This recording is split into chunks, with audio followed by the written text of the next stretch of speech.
বন্দরনগরী চট্টগ্রামে আল জাওয়াদ হজ কাফেলার হজ প্রশিক্ষণ কর্মশালা 2024 অনুষ্ঠিত হয়।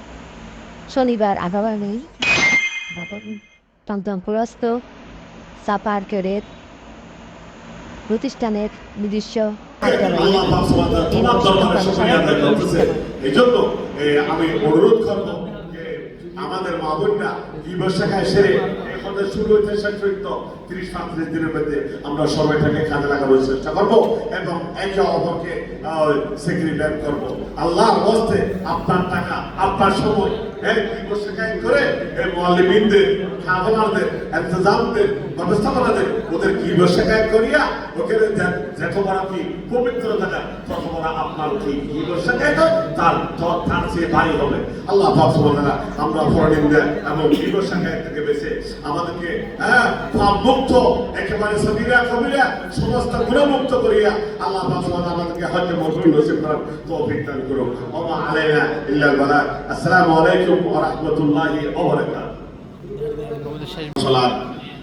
সম্মানিতা মা বোনরা, পর্দার আড়ালের এবং আমাদের সামনে উপবিষ্ট সর্বশ্রেণীর পর্যাধিকারা, আসসালামু আলাইকুম ওয়া রাহমাতুল্লাহি ওয়া বারাকাতুহু। প্রিয় হাজরিন, এতক্ষণ ধরে আমাদের হজের বিভিন্ন দিক নির্দেশনা আরেকজনের নাম না বললে হয় না।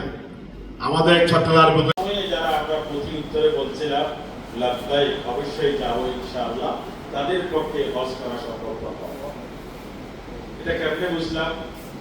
আমাদের নিজের দেখা অনেকে হজ করার জন্য ব্যাংকে টাকা জমা করেছে, ভিসা টিকিট করেছে, হোটেল পর্যন্ত গিয়েছে, কিন্তু হজের একদিন আগে দেউলিয়া হয়ে গিয়েছে, দেওয়ানা হয়ে গিয়েছে, পাগল হয়ে গিয়েছে, অসুস্থ হয়ে গিয়েছে, ওখানে যাওয়ার পরও হজ করতে পারছে না। আবার অনেকটা এমনই রয়েছে হাজারো ব্যবস্থা থাকা সত্ত্বেও দেশ থেকেও যাওয়ার সুযোগ পাচ্ছে না। আমরা যারা এবছর যাচ্ছি দেখা যাচ্ছে আপনার ডানে বামে প্রতিবেশী আত্মীয় স্বজনে আপনার